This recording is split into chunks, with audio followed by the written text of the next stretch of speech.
Hello friends, welcome back to the channel. ഇന്ന് നമ്മൾ അടുത്തിടെ തെലുങ്കിൽ റിലീസായ ഒരു നല്ല ഫീൽ ഗുഡ് ലവ് സ്റ്റോറിയായ എനിമിഡി വസന്താലു എന്ന സിനിമയുടെ കഥയാണ് ചർച്ച ചെയ്യാൻ പോകുന്നത്. സോ ഒട്ടും വൈകാതെ നമുക്ക് സിനിമയിലേക്ക് കിടക്കാം. സിനിമ ആരംഭിക്കുമ്പോൾ 2013 ഊട്ടിയിലുള്ള ഒരു മാർഷ്യൽ ആർട്സ് കോച്ചിങ് സെന്ററാണ് കാണിക്കുന്നത്. അവിടെ ഒരുപാട് വിദ്യാർത്ഥികൾ മാർഷ്യൽ ആർട്സ് പഠിക്കുന്നുണ്ട്. അപ്പോഴാണ് വരുൺ അങ്ങോട്ട് വരുന്നത്. ഈ ഡോജോയിൽ ആരെങ്കിലും എന്നെ തോൽപ്പിച്ചാൽ എൻ്റെ ഐപാഡ് സമ്മാനമായി നൽകാം എന്ന് വരുൺ വെല്ലുവിളിക്കുന്നു. ഇത് കേട്ട് അവിടെ ഉണ്ടായിരുന്ന കാർത്തിക് ഫൈറ്റ് ചെയ്യാൻ മുന്നോട്ട് വരുന്നു. കാർത്തിക് അവനൊരു തുടക്കക്കാരൻ മാത്രമാണ് എന്ന് പറയുന്നു.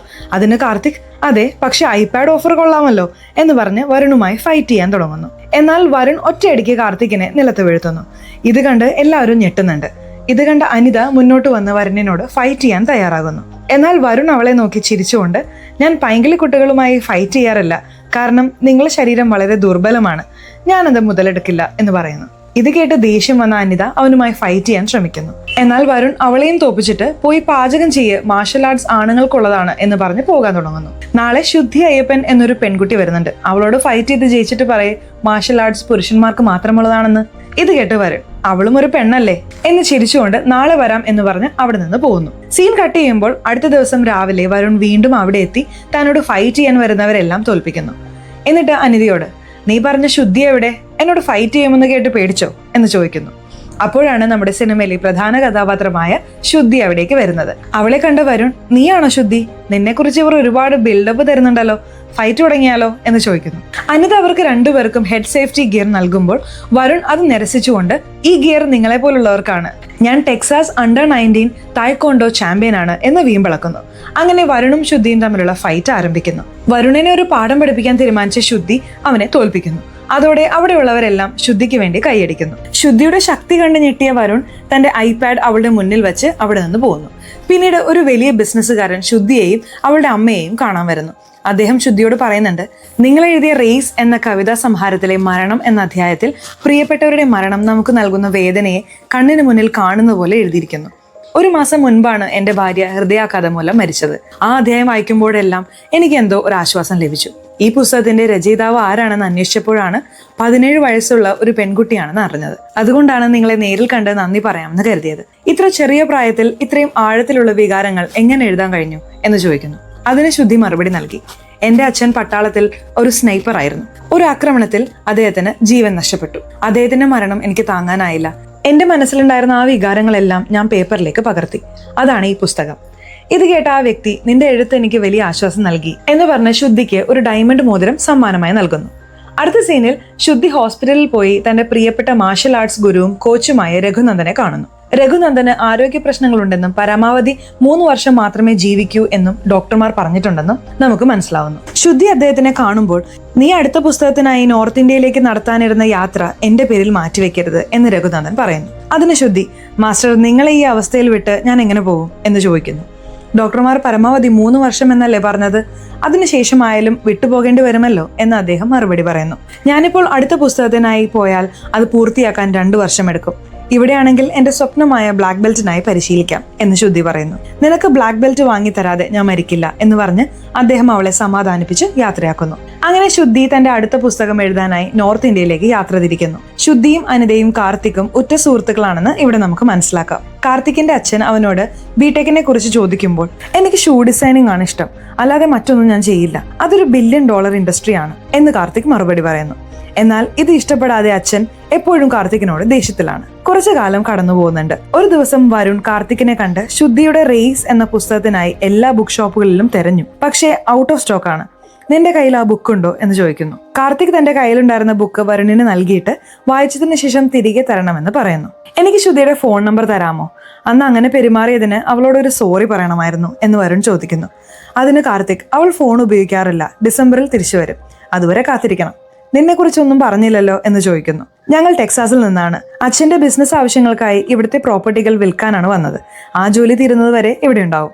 ഇപ്പോൾ സംഗീതമാണ് എന്റെ ലോകം, അത് പഠിച്ചുകൊണ്ടിരിക്കുന്നു എന്ന് വരുൺ പറയുന്നു. അന്ന് രാത്രി വരുൺ തന്റെ മ്യൂസിക് ബാൻഡിനൊപ്പം ഒരു ചെറിയ ലൈവ് ഷോ നടത്തുന്നു. അനിതയും അവരോടൊപ്പം ഗിറ്റാർ വായിക്കുന്നുണ്ട്. അവിടെ വന്ന കാർത്തിക് അനിതയെ തന്നെ നോക്കി നിൽക്കുന്നു. ഷോ കഴിഞ്ഞ ശേഷം കാർത്തിക് അനിതയോട് സംസാരിക്കുന്നുണ്ട്. നമ്മൾ 3 പേരും കുട്ടിക്കാലം മുതലേ ഒരുമിച്ച് വളർന്നതല്ലേ, എനിക്ക് നിന്നോടൊരു കാര്യം പറയാനുണ്ട്. I love you Anitha. എനിക്ക് നിന്നോടുള്ള ഈ ഇഷ്ടം ഇന്നോ ഇന്നലെയോ തുടങ്ങിയതല്ല എന്ന് കാർത്തിക് പറയുന്നു. അത് കേട്ട അനിത, ഇത് നടക്കില്ല കാർത്തിക്. നമ്മൾ ഭാവിയിൽ കണ്ണീരോടെ പിരിയുന്നതിലും നല്ലത് ഇപ്പോഴേ ചിരിച്ചുകൊണ്ട് പിരിയുന്നതാണ്. ബാക്കി നിന്റെ ഇഷ്ടം എന്ന് പറഞ്ഞു പോകുന്നു. കാർത്തിക്കിന് അത് വലിയ വിഷമമുണ്ടാക്കുന്നു. അടുത്ത സീനിൽ ശുദ്ധി ഗോഡസ് ഇൻ യു എന്ന പേരിൽ സ്ത്രീകളുടെ മഹത്വത്തെക്കുറിച്ച് ഒരു പുസ്തകം എഴുതുകയാണ്. അവൾ ഊട്ടിയിലേക്ക് തിരിച്ചെത്തുമ്പോൾ കാർത്തിക് അവളെ കാണുകയും നിനക്കിവിടെ ഒരു പുതിയ ആരാധകൻ ഉണ്ടായിട്ടുണ്ട്, അവൻ വരുണാണ് എന്ന് പറയുന്നു. വരുണിന്റെ ബാൻഡ് പെർഫോമൻസ് നടക്കുന്ന സ്ഥലത്തേക്ക് കാർത്തിക് ശുദ്ധിയെ കൂട്ടിക്കൊണ്ടുപോകുന്നുണ്ട്. വരുണിന്റെ ലൈവ് പെർഫോമൻസ് കണ്ട ശുദ്ധിക്ക് അവന്റെ പാട്ടും സംഗീതവും ഇഷ്ടപ്പെടുകയും അവനെ അഭിനന്ദിക്കുകയും ചെയ്യുന്നു. വരുൺ ശുദ്ധിയോട് സംസാരിക്കാൻ ആഗ്രഹിക്കുന്നുണ്ടെങ്കിലും വീട്ടിൽ അമ്മ കാത്തിരിക്കുന്നുണ്ടെന്ന് പറഞ്ഞ് അവൾ പോകുന്നു. അടുത്ത ദിവസം മുതൽ ശുദ്ധി തന്റെ സ്വപ്നമായ ബ്ലാക്ക് ബെൽറ്റ് നേടുന്നതിനായി വീണ്ടും പരിശീലനം ആരംഭിക്കുന്നു. അന്ന് വൈകുന്നേരം വരുൺ ശുദ്ധിയെ കണ്ട് എന്നെ തോൽപ്പിക്കുന്നവർക്ക് ഈ ഐപാഡ് തരാമെന്ന് അന്ന് ഞാൻ പറഞ്ഞിരുന്നു, ഇത് സ്വീകരിക്കണം എന്ന് പറയുന്നു. അതിന് ശുദ്ധി, അതൊരു മത്സരമായിരുന്നില്ല, ഇതൊരു ട്രോഫിയുമല്ല. നീ അവിടെയുള്ളവരെ ബുദ്ധിമുട്ടിക്കുന്നത് കണ്ടപ്പോൾ തെറ്റാണെന്ന് തോന്നി, അതുകൊണ്ട് മാത്രമാണ് നിന്നോട് ഫൈറ്റ് ചെയ്തത് എന്ന് മറുപടി നൽകുന്നു. ഇത് വാങ്ങുന്നത് വരെ ഞാൻ ഉറങ്ങില്ല എന്ന് പറഞ്ഞിട്ടും ശുദ്ധി ചിരിച്ചുകൊണ്ട് അവിടെ നിന്ന് പോകുന്നു. യഥാർത്ഥത്തിൽ വരുണിന് ശുദ്ധിയോട് ഇഷ്ടമുണ്ടായിരുന്നു എന്ന് ഇവിടെ നമുക്ക് മനസ്സിലാക്കാം. അതേസമയം വരുൺ ബെർക്ലിയിൽ പഠിക്കണമെന്ന് അവന്റെ മാതാപിതാക്കൾ ആഗ്രഹിക്കുന്നു. എന്നാൽ വരുണിന് അവിടേക്ക് പോകാൻ താല്പര്യമില്ലെങ്കിലും മാതാപിതാക്കൾക്ക് വേണ്ടി അവൻ മിണ്ടാതിരിക്കുന്നു. ഒരു ദിവസം വരുണിനെയും കൂട്ടി അവന്റെ മാതാപിതാക്കൾ അച്ഛന്റെ സുഹൃത്തിന്റെ വീട്ടിലേക്ക് ഡിന്നറിന് പോകുന്നുണ്ട്. വരുണിന്റെ അച്ഛൻ സുഹൃത്തിന് ബിസിനസ്സിൽ ഒരുപാട് സഹായങ്ങൾ ചെയ്തിട്ടുള്ളതുകൊണ്ട് ഇപ്പോൾ തന്റെ മകൾ മല്ലികയെ വരുണിന് വിവാഹം കഴിപ്പിച്ചു കൊടുക്കുന്നതിനെ കുറിച്ചാണ് അവർ സംസാരിക്കുന്നത്. ഡിന്നർ കഴിഞ്ഞ് കാറിൽ മടങ്ങുമ്പോൾ വഴിയിൽ ഒരു ബസ് സ്റ്റോപ്പിൽ ശുദ്ധി തനിച്ചു നിൽക്കുന്നത് വരുൺ കാണുന്നു. മാതാപിതാക്കളെ വീട്ടിലിറക്കി അവൻ ഉടനെ തന്നെ ശുദ്ധിയുടെ അടുത്തേക്ക് തിരികെ വരുന്നു. ഇത്ര രാത്രി ഈ തണുപ്പത്ത് ഇവിടെ എന്ത് ചെയ്യുന്നു എന്നവൻ ചോദിക്കുമ്പോൾ സുഹൃത്തിന്റെ വീട്ടിലെ ക്രിസ്മസ് പാർട്ടിക്ക് പോവുകയായിരുന്നു, കാർത്തിക്കിന്റെ ബൈക്ക് പഞ്ചറായി, അവൻ പഞ്ചർ ഒട്ടിക്കാൻ പോയിട്ട് കുറെ നേരമായി എന്ന് ശുദ്ധി മറുപടി പറയുന്നു. ഇത് കേട്ട വരുൺ ഇത്ര രാത്രി ഇവിടെ തനിച്ചു നിൽക്കുന്നത് സുരക്ഷിതമല്ല എന്ന് പറഞ്ഞ് അവളെ കാറിൽ കയറ്റി കൊണ്ടുപോകുന്നു. ശുദ്ധി കാർത്തിക്കിനെ ഫോൺ ചെയ്ത് വിവരം അറിയിക്കുകയും നേരെ സുഹൃത്തിന്റെ വീട്ടിലേക്ക് വരാൻ പറയുകയും ചെയ്യുന്നു. യാത്രക്കിടയിൽ വരുൺ ശുദ്ധിയോട് സംസാരിക്കുന്നുണ്ട്.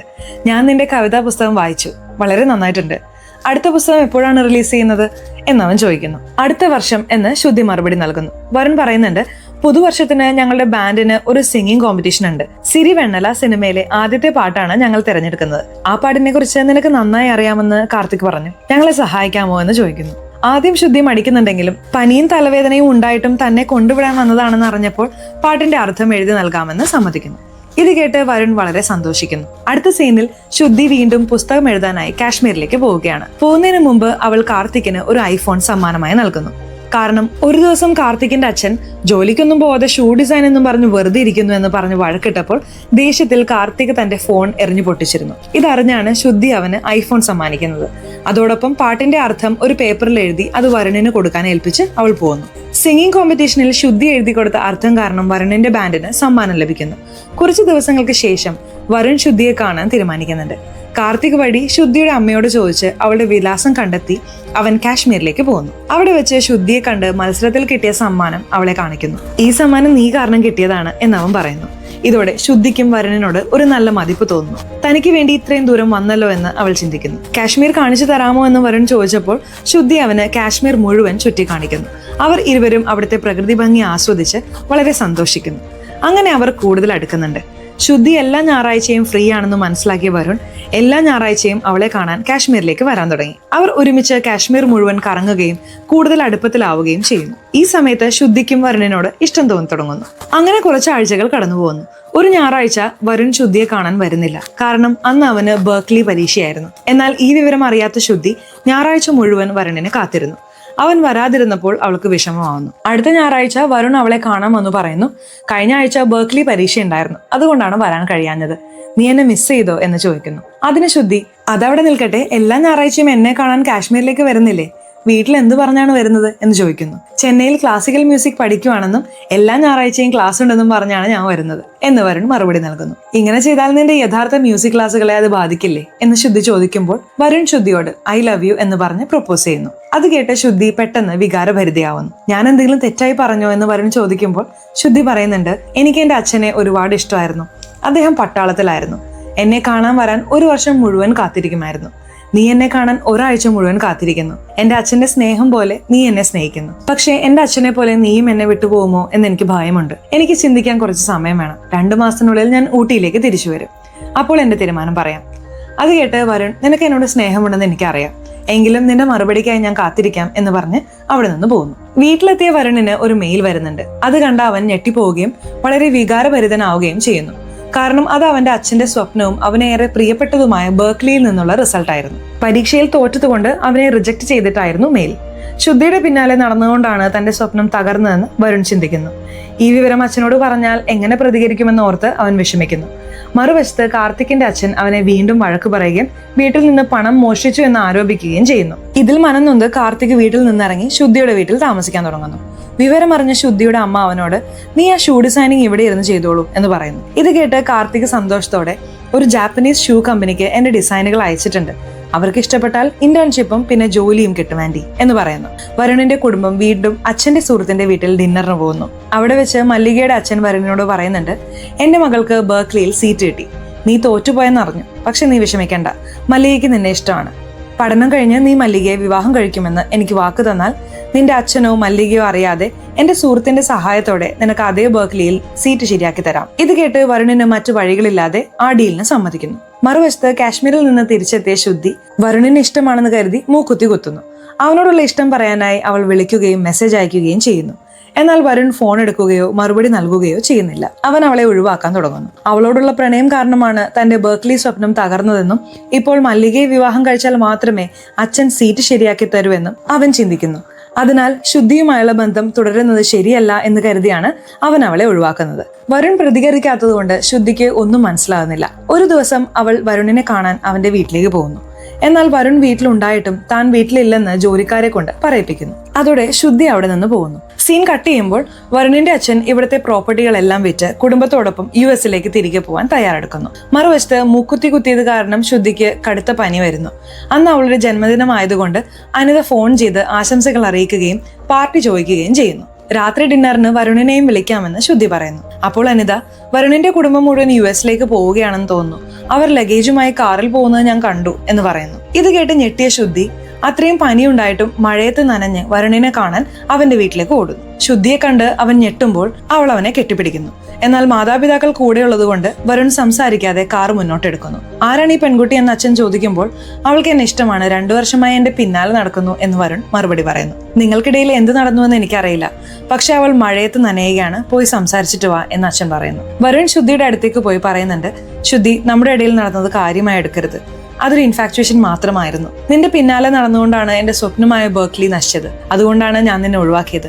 ദയവായി എന്റെ ജീവിതത്തിലേക്ക് ഇനി വരരുത്. അത് കേട്ട് ശുദ്ധിയും വികാരപരിധിയായി പറയുന്നു, എന്റെ പിന്നാലെ നടക്കാനോ എനിക്ക് വേണ്ടി എല്ലാ ഞായറാഴ്ചയും കാശ്മീരിലേക്ക് വരാനോ ഞാൻ പറഞ്ഞിട്ടില്ല. എന്നിട്ടും തെറ്റ് മുഴുവൻ എന്റേതാണെന്ന് പറയുന്നു. സ്നേഹിക്കുമ്പോൾ മാത്രമല്ല പിരിയുമ്പോഴും ഒരു അന്തസ്സ് കാണിക്കുന്നതാണ് യഥാർത്ഥ സ്വഭാവം. എന്റെ അമ്മ എന്നെ അങ്ങനെയാണ് വളർത്തിയത്. ഞാൻ ഒരാളെ വേണ്ടെന്ന് വെച്ചാൽ പിന്നെ എന്റെ കാറ്റ് പോലും നിന്റെ നേർക്ക് വരില്ല. ഗുഡ് ബൈ എന്ന് പറഞ്ഞ് കരഞ്ഞുകൊണ്ട് അവിടെ നിന്ന് പോകുന്നു. കുറച്ച് ദിവസങ്ങൾക്ക് ശേഷം ശുദ്ധിയുടെ മാസ്റ്റർ മരിക്കുന്നു. അദ്ദേഹത്തിന്റെ മൃതദേഹം ശ്മശാനത്തിലേക്ക് കൊണ്ടുപോകുമ്പോൾ ശുദ്ധി അന്ത്യകർമ്മങ്ങൾ ചെയ്യാൻ ആഗ്രഹിക്കുന്നു. എന്നാൽ അവിടുത്തെ ആളുകൾ സ്ത്രീകൾ ചിതയ്ക്ക് തീ കൊളുത്താൻ പാടില്ല എന്ന് പറയുന്നു. അതിന് ശുദ്ധി, ജീവന് ജന്മം നൽകാൻ കഴിവുള്ള ഞങ്ങൾക്ക് ചിതയ്ക്ക് തീ കൊളുത്തി മോക്ഷം നൽകാൻ കഴിയില്ലേ എന്ന് ചോദിക്കുന്നു. അവളുടെ സ്നേഹം കണ്ട് അവർ ശുദ്ധിയെ കൊണ്ട് തന്നെ അന്ത്യകർമ്മങ്ങൾ ചെയ്യിപ്പിക്കുന്നു. വരുണിന്റെ സംഭവത്തിന് ശേഷം ശുദ്ധിക്ക് ബ്ലാക്ക് ബെൽറ്റ് പരിശീലനത്തിൽ ശ്രദ്ധിക്കാൻ കഴിഞ്ഞിരുന്നില്ല. ഇത് മനസ്സിലാക്കിയ മാസ്റ്റർ തനിക്ക് അധികം നാളില്ലെന്നറിഞ്ഞ് അവളെ പ്രേരിപ്പിച്ച് എല്ലാം മറക്കാൻ സഹായിക്കുകയും വീണ്ടും പഴയതുപോലെ പരിശീലിപ്പിച്ച് ബ്ലാക്ക് ബെൽറ്റ് നേടിക്കൊടുക്കുകയും ചെയ്തിരുന്നു. ഞാൻ മരിച്ചാൽ എന്റെ ചിതയ്ക്ക് നീ തന്നെ തീ കൊളുത്തണം എന്ന് അദ്ദേഹം അവളോട് വാക്ക് വാങ്ങിയിരുന്നു. അന്ത്യകർമ്മങ്ങൾക്ക് ശേഷം ശുദ്ധി അദ്ദേഹത്തിന്റെ അസ്ഥിയുമായി പോകുന്നു. അടുത്ത സീനിൽ അനിത കാർത്തികിനെ കണ്ടു പറയുന്നുണ്ട്, എന്റെ അച്ഛൻ എനിക്കൊരു വിവാഹാലോചന കൊണ്ടുവന്നു, മറ്റന്നാൾ എൻഗേജ്മെന്റ് ആണ്. ഞാൻ നിന്നോട് ആദ്യമേ പറഞ്ഞില്ലേ എന്റെ മേൽ ഫീലിങ്സ് വെക്കരുതെന്ന്. അത് കേട്ട കാർത്തിക്, ഞാൻ ഇന്റേൺഷിപ്പിന് ജപ്പാനിലേക്ക് പോവുകയാണ്, 6 മാസത്തിനുള്ളിൽ ജോലി കിട്ടും എന്ന് പറഞ്ഞിട്ടും അനിത അതൊന്നും ഇനി നടക്കില്ലെന്ന് പറഞ്ഞു പോകുന്നു. കാർത്തികിന് അത് വലിയ വിഷമം ഉണ്ടാക്കുന്നു. വിവരമറിഞ്ഞ ശുദ്ധി അനിതയെ കാണുകയും പിന്നീട് കാർത്തികിനെ ആശ്വസിപ്പിക്കുകയും ചെയ്യുന്നു. നിന്റെ വേദന എനിക്ക് മനസ്സിലാവും, പക്ഷെ നമ്മൾ മുന്നോട്ട് പോകണം. അവൾ നിന്നോട് സത്യം പറഞ്ഞാണ് പോയത്. നിന്റെ സ്വപ്നമായ ഷൂ ഡിസൈനിങ് ഇന്റേൺഷിപ്പിന് ടോക്കിയോയിലേക്ക് പോകുന്നില്ലേ എന്ന് ചോദിക്കുന്നു. അതിന് കാർത്തിക്, 6 മാസം അവിടെ താമസിക്കാൻ സൗകര്യം അവർ തരും, പക്ഷെ അങ്ങോട്ട് പോകാൻ എന്റെ കയ്യിൽ 1 രൂപ പോലും ഇല്ല, അച്ഛനോട് ചോദിച്ചാലും തരില്ല എന്ന് വിഷമത്തോടെ പറയുന്നു. അത് കേട്ട ശുദ്ധി ബിസിനസ്സുകാരൻ സമ്മാനമായി നൽകിയ ഡയമണ്ട് മോതിരം അവന് നൽകിയിട്ട് ഇത് പണയം വെച്ച് നിനക്ക് വേണ്ട പണം എടുത്തോളൂ, പിന്നീട് അമ്മ അത് തിരിച്ചെടുത്തോളൂ എന്ന് പറയുന്നു. കാർത്തിക് ശുദ്ധിക്ക് നന്ദി പറയുന്നു.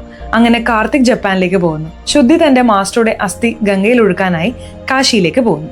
അവിടെ ഒരു വിലാസം തിരക്കി നടക്കുമ്പോൾ ഒരു വ്യക്തി ആ അഡ്രസ്സ് കാണിച്ചു തരാമെന്ന് പറഞ്ഞ് അവളെ ചതിച്ച് ഒരു രഹസ്യ സ്ഥലത്തേക്ക് കൊണ്ടുപോയി ബലാത്സംഗം ചെയ്യാൻ ശ്രമിക്കുന്നു. എന്നാൽ മാർഷൽ ആർട്സ് അറിയാവുന്ന ശുദ്ധി അവനെ അടിച്ചു നിലത്തിടുന്നു. അവൻ തന്റെ ഗ്യാങ്ങിനെല്ലാം വിളിച്ചു വരുത്തുന്നു. ശുദ്ധി അവരെ എല്ലാവരെയും അടിച്ച് അവിടെ നിന്ന് രക്ഷപ്പെടുന്നു.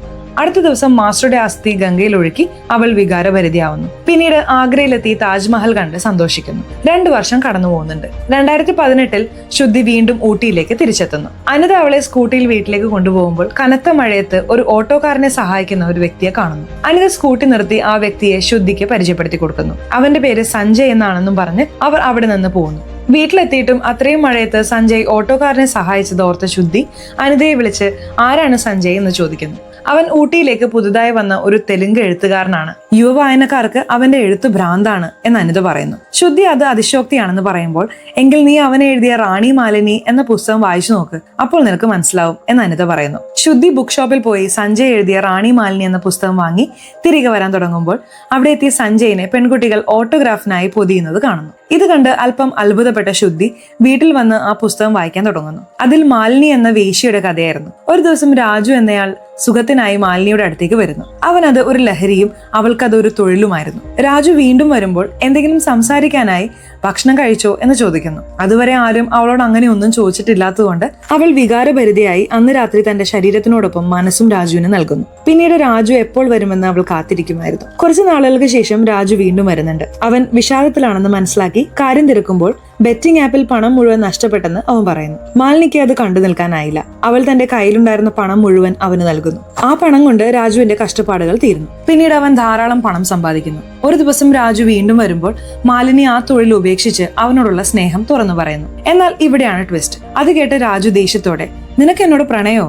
നീ ഒരു വേശ്യയാണ്, നീ കിടപ്പറയ്ക്ക് കൊള്ളാം, പൂജാമുറിക്ക് കൊള്ളില്ല എന്ന് പറയുന്നു. ഇത് കേട്ട് ഞെട്ടിയ മാലിനി പറയുന്നു, ശരീരം വിൽക്കുന്നവർക്ക് ഈ സമൂഹം ഒരു പേര് നൽകിയതുകൊണ്ട് നീ എന്നെ വേശ്യയെന്ന് വിളിക്കുന്നു. വ്യക്തിത്വം വിൽക്കുന്നവർക്ക് ഒരു പേര് നൽകാത്തതുകൊണ്ട് എനിക്ക് നിന്നെ ഒന്നും വിളിക്കാൻ കഴിയുന്നില്ല. എന്റെ പണം വാങ്ങുമ്പോൾ ഞാൻ ആരാണെന്ന് ഓർമ്മ വന്നില്ലേ? എന്റെ ശരീരം ചെളി പുറണ്ടതായിരിക്കാം, പക്ഷെ എന്റെ മനസ്സ് തുളസിക്കൊട്ടയാണ്. ഇത് കേട്ട് രാജു ലജ്ജിച്ച് തല താഴ്ത്തി പോകുന്നു. മാലിനി തലയുയർത്തി റാണി മാലിനിയെ പോലെ നിൽക്കുന്നു എന്ന് പുസ്തകത്തിൽ എഴുതിയിരുന്നു. ആ പുസ്തകം ശുദ്ധിക്കും ഒരുപാട് ഇഷ്ടപ്പെടുന്നു. അടുത്ത ദിവസം ശുദ്ധി സഞ്ജയനെ കണ്ട് പുസ്തകം വളരെ നന്നായിട്ടുണ്ടെന്നും അത് ഇംഗ്ലീഷിലും എഴുതാമെന്നും പറയുന്നു. സഞ്ജയ് അത് യഥാർത്ഥത്തിൽ നടന്ന കഥയാണെന്നും അത്രയും ആഴത്തിൽ എഴുതാനുള്ള ഇംഗ്ലീഷ് തനിക്ക് അറിയില്ലെന്നും പറയുന്നു. ആ കഥ ഇംഗ്ലീഷിലേക്ക് മാറ്റാൻ ഞാൻ സഹായിക്കാമെന്ന് ശുദ്ധി പറയുന്നു. അങ്ങനെ ശുദ്ധിയും സഞ്ജയും പരിചയത്തിലാവുകയും അടുപ്പത്തിലാവുകയും ചെയ്യുന്നു. ശുദ്ധി എല്ലാ ദിവസവും കാർത്തികുമായി വീഡിയോ കോളിൽ സംസാരിക്കുകയും സഞ്ജയെ കുറിച്ച് പറയുകയും ചെയ്യുന്നുണ്ട്. ഇതിനിടയിൽ ശുദ്ധിക്ക് സഞ്ജയിന്റെ നല്ല മനസ്സ് ഇഷ്ടപ്പെടുകയും അവനെ സ്നേഹിക്കാൻ തുടങ്ങുകയും ചെയ്യുന്നു. ഈ വിവരം കാർത്തികിനോടും അനിതയോടും പറഞ്ഞപ്പോൾ അനിത ചോദിക്കുന്നു, നിന്റെ അമ്മയ്ക്ക് നിന്നെ ഒരു വലിയ കുടുംബത്തിലേക്ക് അയക്കണമെന്നല്ലേ ആഗ്രഹം?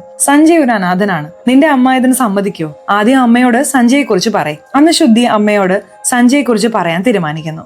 എന്നാൽ ഇവിടെയാണ് അടുത്ത ട്വിസ്റ്റ്. അന്ന് രാത്രി ശുദ്ധിയുടെ അമ്മയ്ക്ക് BP കൂടി പക്ഷാഘാതം വന്ന് വീണു. ഡോക്ടർമാർ കഷ്ടപ്പെട്ട് അവരെ രക്ഷിക്കുന്നു.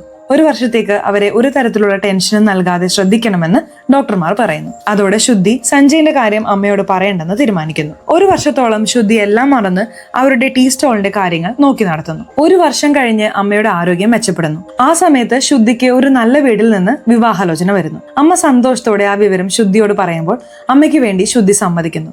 എന്നാൽ പിന്നീട് സഞ്ജയിനെ ഓർത്ത് അവൾക്ക് വലിയ വിഷമമാകുന്നു. മറുവശത്ത് 1 വർഷമായി ശുദ്ധി തന്നെ ഒഴിവാക്കുന്നതിൽ സഞ്ജയും വിഷമിച്ചുകൊണ്ടിരിക്കുകയായിരുന്നു. ശുദ്ധി അമ്മയ്ക്ക് വേണ്ടി വിവാഹത്തിന് സമ്മതിച്ചെന്ന് മനസ്സിലാക്കിയ കാർത്തിക് ഉടനെ തന്നെ ഇന്ത്യയിലേക്ക് വന്ന് അനിതയെയും കൂട്ടി ശുദ്ധിയുടെ അമ്മയെ കാണുന്നു. ശുദ്ധി സഞ്ജയിനെ സ്നേഹിക്കുന്ന കാര്യം അവരോട് പറയുന്നു. തനിക്ക് വേണ്ടി മകൾ അവളുടെ സ്നേഹം ഉപേക്ഷിക്കാൻ തയ്യാറാണെന്ന് മനസ്സിലാക്കിയ അമ്മ ശുദ്ധിയുടെ ഇഷ്ടപ്രകാരം സഞ്ജയിനെ കൊണ്ട് തന്നെ വിവാഹം കഴിപ്പിക്കാൻ തീരുമാനിക്കുന്നു. 2020 ശുദ്ധിയുടെ അമ്മ സഞ്ജയെ കാണാൻ പോകുന്നു. ശുദ്ധി അവനെ സ്നേഹിക്കുന്ന കാര്യവും അമ്മയ്ക്ക് വേണ്ടി അവൾ പിന്മാറാൻ തീരുമാനിച്ച കാര്യവും പറയുന്നു. നിനക്ക് ശുദ്ധിയെ ഇഷ്ടമാണോ എന്ന് ചോദിക്കുമ്പോൾ സഞ്ജയ് വികാരഭരിതനായി, ഞാൻ എഴുതുന്ന അടുത്ത പുസ്തകത്തെ കുറിച്ച് നിങ്ങൾ അറിയണം, അതിൽ നിങ്ങളുടെ മകളാണ് പ്രധാന കഥാപാത്രം എന്ന് പറഞ്ഞ് ആ കഥ മുഴുവൻ അവരോട് പറയുന്നു. ആ പുസ്തകം ശുദ്ധിക്ക് നൽകാൻ ഏൽപ്പിക്കുന്നു. അമ്മ ആ പുസ്തകം ശുദ്ധിക്ക് നൽകിയിട്ട് ഇത് വായിച്ചതിന് ശേഷം നിന്റെ തീരുമാനം പറയേ എന്ന് പറയുന്നു. ശുദ്ധി ആ പുസ്തകം വായിക്കാൻ തുടങ്ങുകയാണ്. ഇവിടെയാണ് ഞെട്ടിക്കുന്ന ട്വിസ്റ്റ് വെളിപ്പെടുന്നത്. സഞ്ജയ് ആദ്യമായി ശുദ്ധിയെ കാണുന്നത് 8 വർഷം മുമ്പ് 2013 വരുൺ അവനെ തോൽപ്പിക്കുമ്പോൾ ശുദ്ധി വന്ന് ഫൈറ്റ് ചെയ്ത് ജയിച്ചപ്പോഴാണ്. അന്ന് വരുണിന്റെ കയ്യിൽ നിന്ന് അടി വാങ്ങിയത് സഞ്ജയ് ആയിരുന്നു. സഞ്ജയ് ഒരു അനാഥനായിരുന്നു. കുട്ടിക്കാലം മുതൽ